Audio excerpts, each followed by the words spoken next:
SIS and of course, Mr. Emeterio Gonzalez Jr. ng Pag-ibig. Ngayon na malipat tayo sa ating unang balita.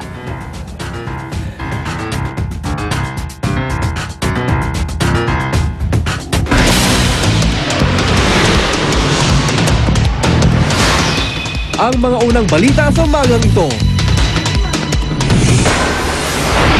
Quirino Province ay isa sa mga hinagupit ng managdaang bagyo. Napasok na ng GMA News. Lawak ng pinsala, silipin. Pagbiyahe ng relief goods at mga kalakal sa Ifugao, pahirapan dahil sa nasirang tulay. Sa kabila ng pinsalang iniwan ng mga bagyo sa agrikultura, Department of Agriculture nanindigang sapat ang supply ng bigas kaya hindi dapat tumaas ang presyo. Dating pulis patay sa pamamaril sa Commonwealth Quezon City. Hindi bababa sa 65, patay sa pagsabog ng isang truck sa Somalia. At George Clooney, Colin Farrell at Bono tampok sa patalastas laban sa gutom sa Africa. Huwag pahuli, tutok na sa unang balita. Magandang umaga, narito na mga unang balita.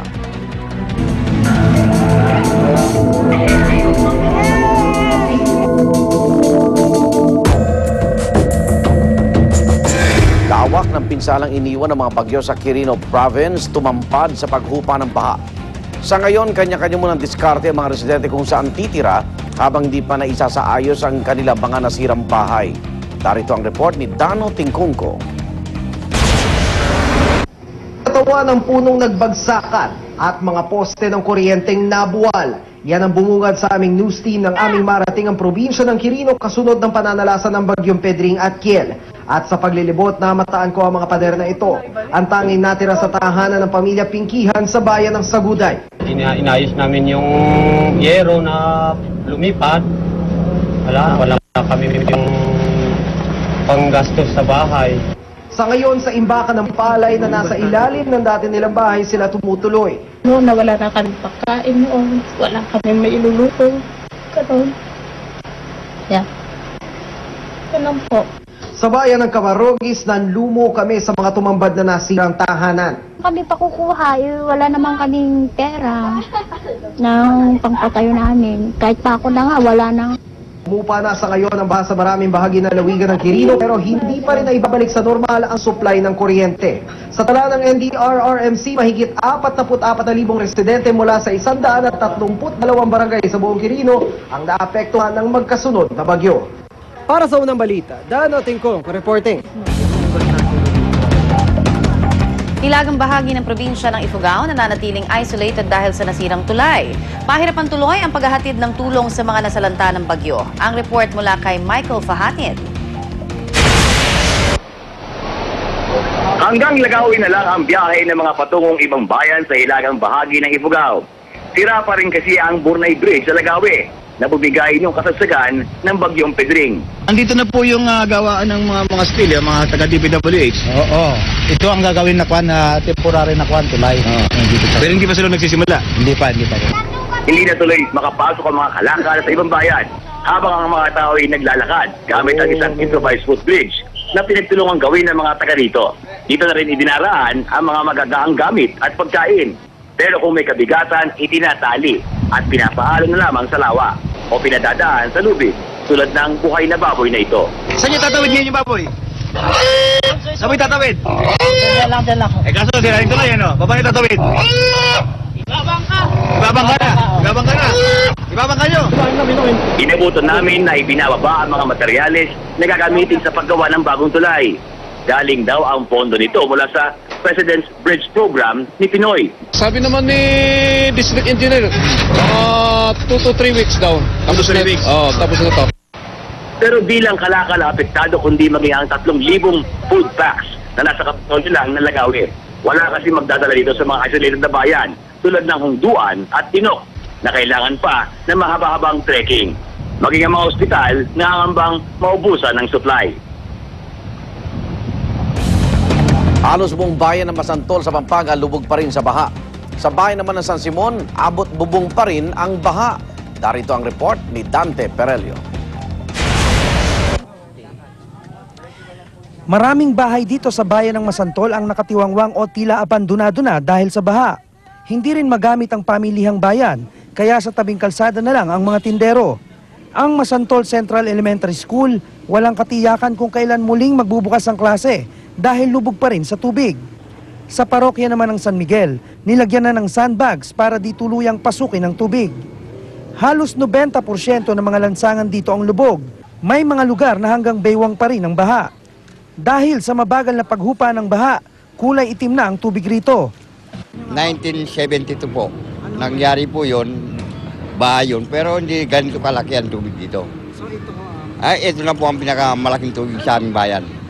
Matagal siguro, sa tansya ko, kahit na mga katapusan ng October, hindi pa maalis siguro to.